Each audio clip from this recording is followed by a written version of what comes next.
I could never, in my wildest nightmares, have ever imagined the horrors that could plague even the most simple of life's enjoyments, the darkness that could invade any world, whether it be real or fictional. It all started the day me and my girlfriend were talking about video games we used to play growing up, and games that we used to enjoy.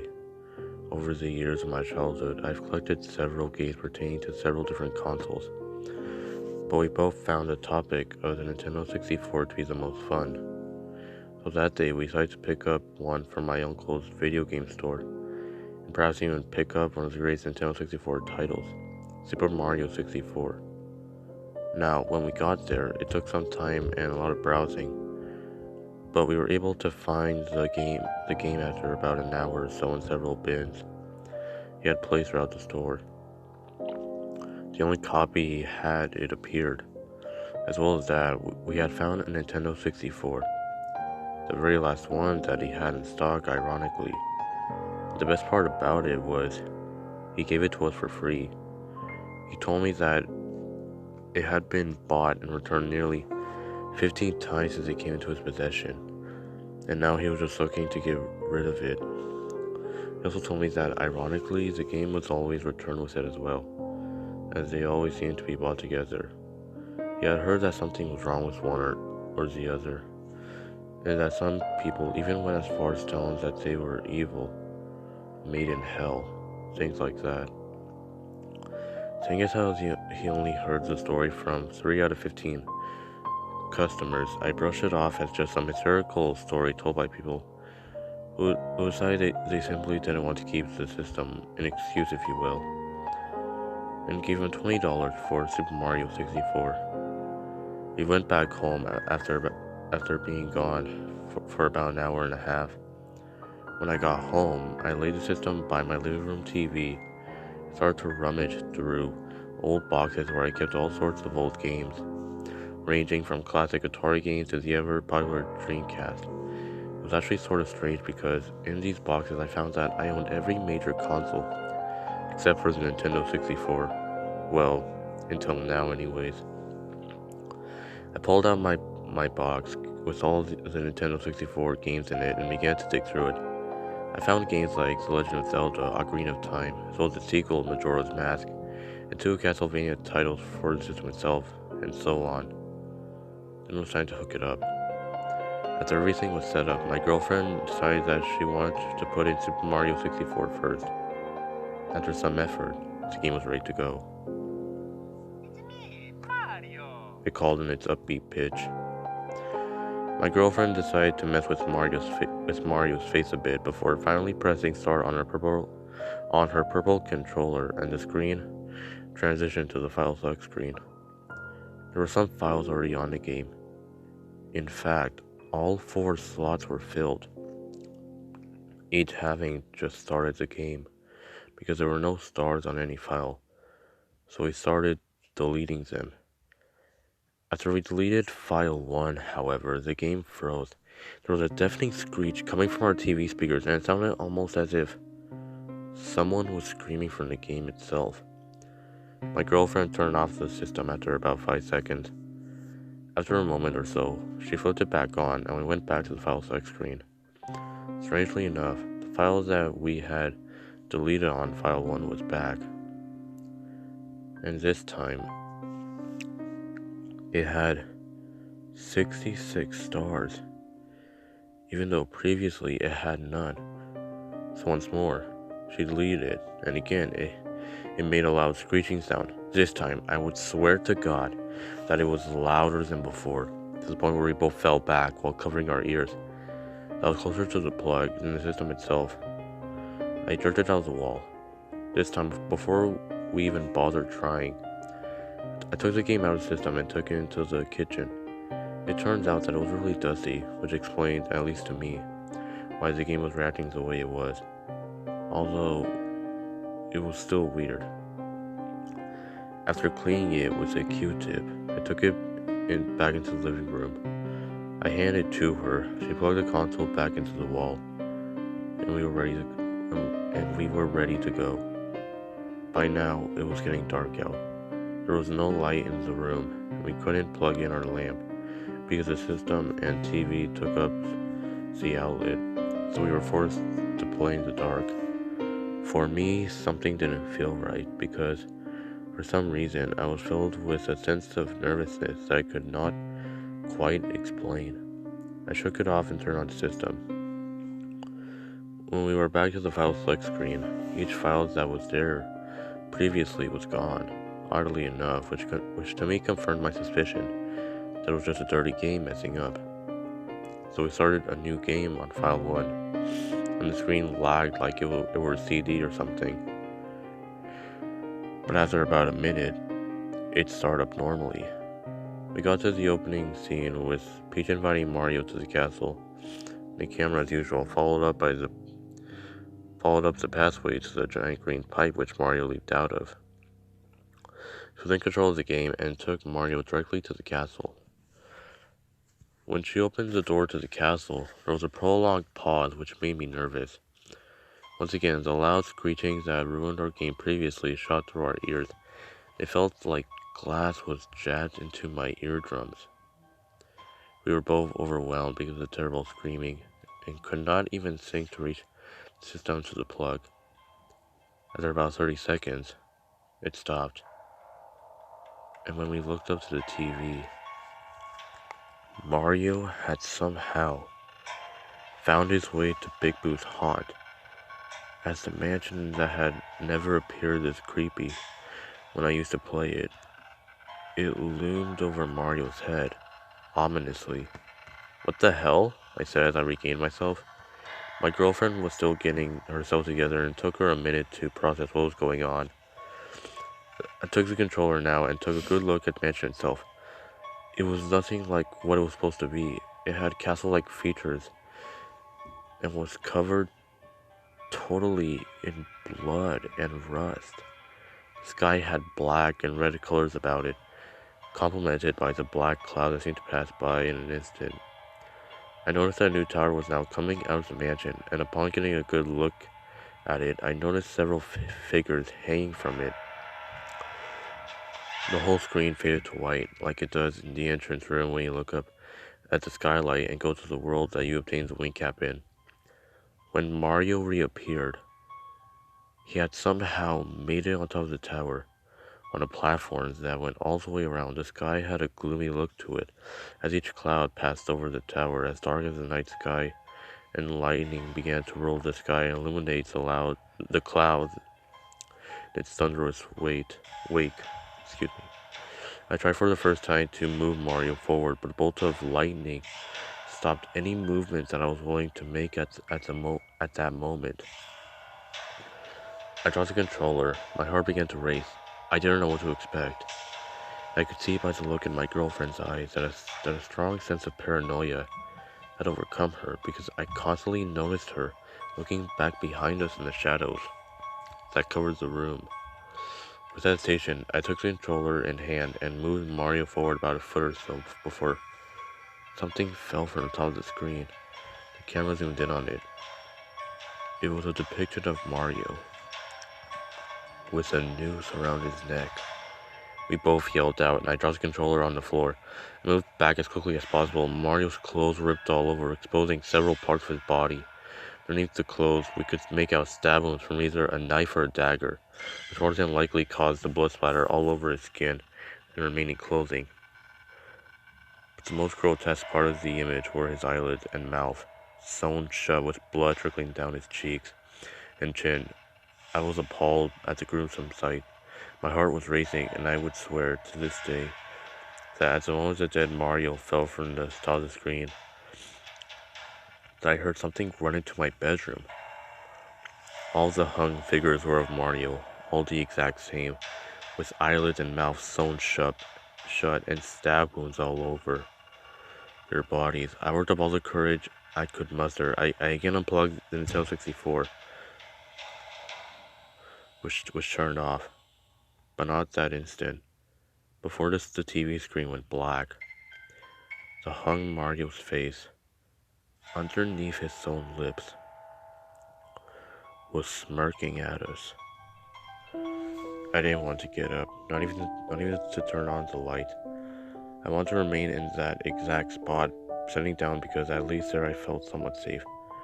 But for my girlfriend's sake, I plugged in the lamp and lit the room up. Everything was peaceful, perhaps a calm after the storm, and I took a deep breath and sat back down. I couldn't get that image out of my head. That smirk. I felt powerless as to what my mind wanted to remain on. I sat on the floor next to my girlfriend and hugged her and picked her up and took her to bed. Who in the hell would make a game like that? It had to be the game. It had to be hacked. It's the only thing that made any sense to me. If I saw that game, I would define it as evil in sickest form. Without a word between us, we laid in bed for what felt like hours before one of us finally broke the silence. She told me that she wanted to get rid of that game as soon as possible. As it was already late, I decided that it would be best to wait until tomorrow because I was sure that my uncle's store was closed and GameStop doesn't take games that old. So we stayed in bed and agreed that we would not play that game again. But I couldn't get it out of my head still. I wanted to know why or how this was done. My curiosity got the better of me in the end, and after she had fallen asleep, I quietly got out of bed, went back into the living room, plugged in the Nintendo 64, and it didn't turn on. I didn't turn it on. I didn't have to. The game started itself. And not only that, it picked up exactly where it left off. I was astounded by this because I have never seen the Nintendo 64 do anything like that. Right then and there, I knew that there was more to this than I knew, and I had to know what I was fascinated, drawn in perhaps. I got a good look around the tower. Despite being disgusted, I was morbidly fascinated by the entire scene. The paranoia it could convey was intriguing. After a few minutes of looking around, I pressed the pause button, and again the screen faded, this time to black, and took me all the way back to the file select screen, and I found myself with more questions than answers.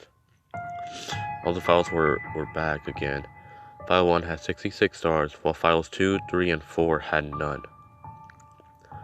I tried to remember back to when we picked the file.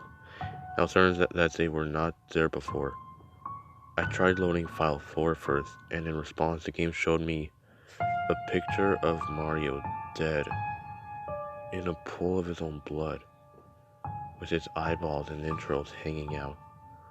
After a shudder, it allowed me to hit B and go back. I tried loading file 3, and again I got another appalling picture. It was Mario once again, staring directly into the screen, with bloodshot eyes that looked so close to real that I really thought that they were. His mouth was gaping open, and his tongue was missing. Well, it was missing from his mouth at least.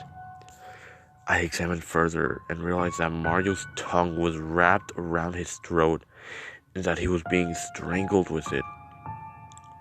I heard a chuckle of sorts. Definitely not from the game. But it sounded like it was directly behind me. I ignored it against my better judgment. I tried to start file 2 now, and the video began to play.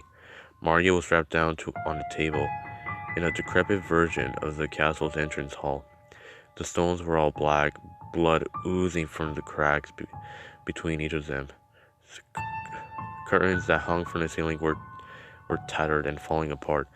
They appeared to be worn with the years. In the background, Peach and Toad were strapped to both sides of the doors that led to the basement area. Toad had the mushroom on his head torn off. I could make out his skull showing through the still fresh wound. He was obviously dead. Peach sent me into a state of awe. Her skin was peeled off. I could see fully formed was her head, which remained untouched. Mario struggled for freedom. As the door upstairs opened and a black mass slowly came through, its footsteps solemnly echoed through the silent hall. The curtains on the ceiling blew casually to its passing.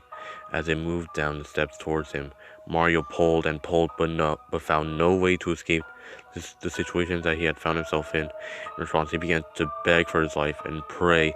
The black mass inched ever closer to the hero. It seemed as though Mario gave up. The black mass walked around the table and stopped directly in front of Mario. Again, the hero begged, pleaded for his life. He told the black mass that he would do anything, only spare him for any crimes that he committed against it.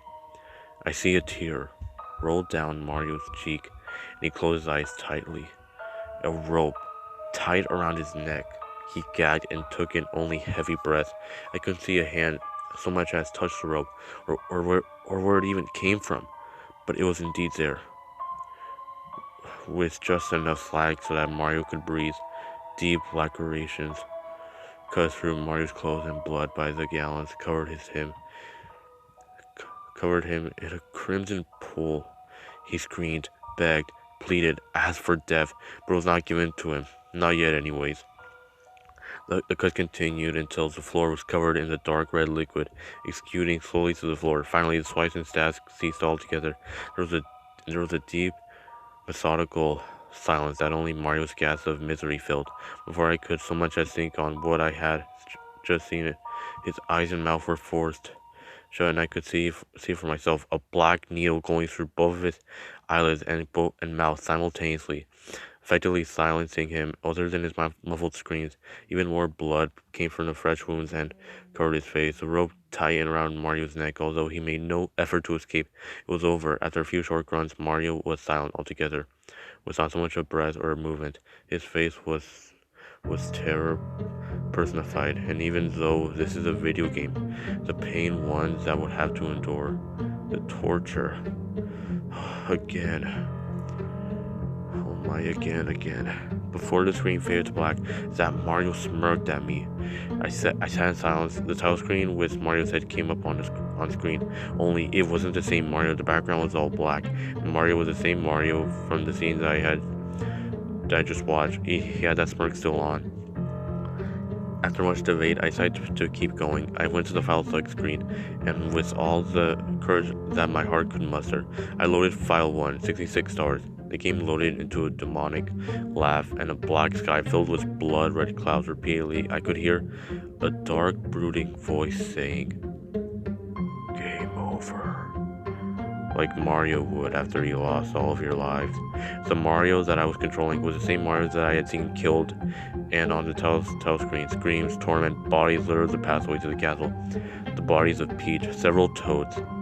At the end, a dead Bowser, whose head was missing and whose body was impaled on a pike right outside the bridge. I entered the castle and I found myself back at Big Boo's haunt. I didn't question it anymore. I just went with it. The scene had not changed, not even slightly, and ignoring all the graphic details, I entered the mansion to what I was sure would strike my heart in some way, shape, or form. I could feel something circling and enclosing around me. I ignored it. I had to. I need to know what this was or what was going on. Something whispered in my ear. I was sure of it. I called as the screen transitioned to the entrance hall of Big Boo's haunt. The room with all the doors. The bodies of faceless Marios were hung all over the ceiling, illuminated only by torches.